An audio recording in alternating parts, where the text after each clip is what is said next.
Yo, what's up?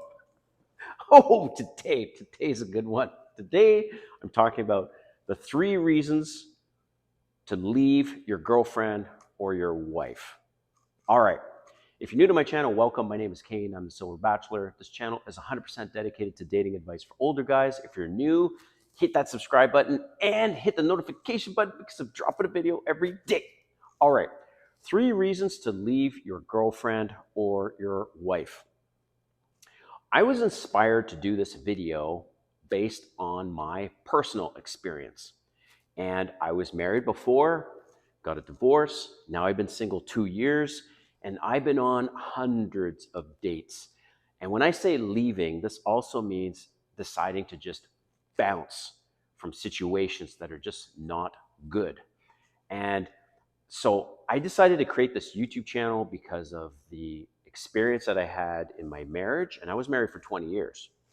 And my experience, good and bad, of dating so that I can help you level up your game, not only in your relationships, but also in dating. So without further ado, the 3 reasons to leave your girlfriend or your wife. Before I get into the 3 reasons, basically at the end of the day, she sees you as a beta, right? There's only 3 types of males. There's alpha male, which you all know about. There's a sigma male, which let me know in the comments if you'd like me to do a video specifically on sigma male. And there's a beta male.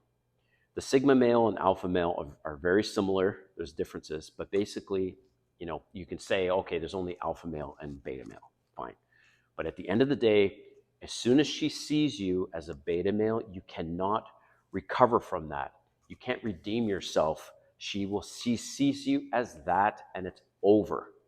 So when you realize these facts, it's better to leave because she will not respect you, or she will lose that respect for you. She will start getting mean. She'll start getting nasty and all these other things. And these 3 things I'm going to talk about. Okay.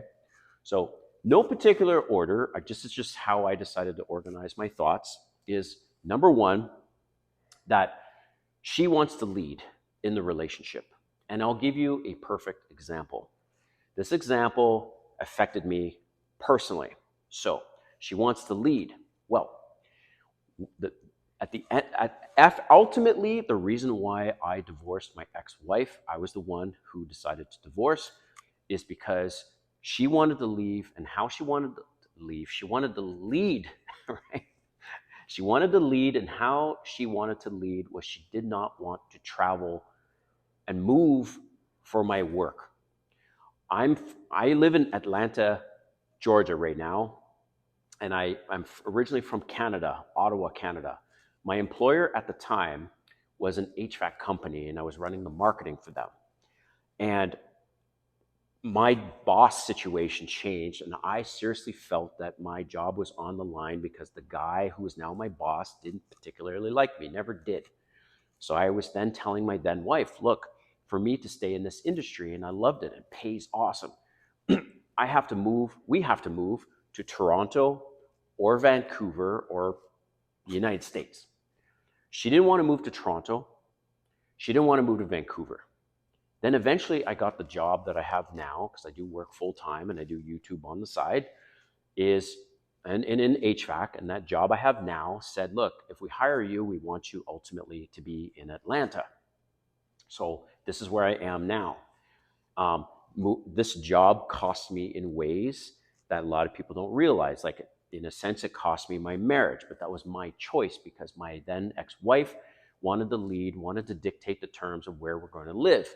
And it's not like I was asking her to move to Alaska or Antarctica or some place that's super far and cold or whatever. And at the end of the day, man, I'm going to say this. There's none of this 50-50. It's absolute bullshit. There's no 50-50 partnership. It's a partnership, but it's not 50-50, especially if it's 90-10, 80-10, whatever, 70-30, where one person is bringing in all the money. The majority of the money, just like any shareholders who own the ownership of a company, publicly traded or not, the person or the company, persons, whatever, that owns the most shares, especially over 50%, has the most say.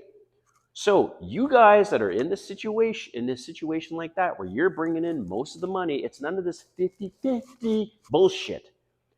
You get to dictate the terms in a respectful and nice way, but she has no say at the end of the day of where you guys should be living or not, especially if you're the one paying the most of the fucking bills.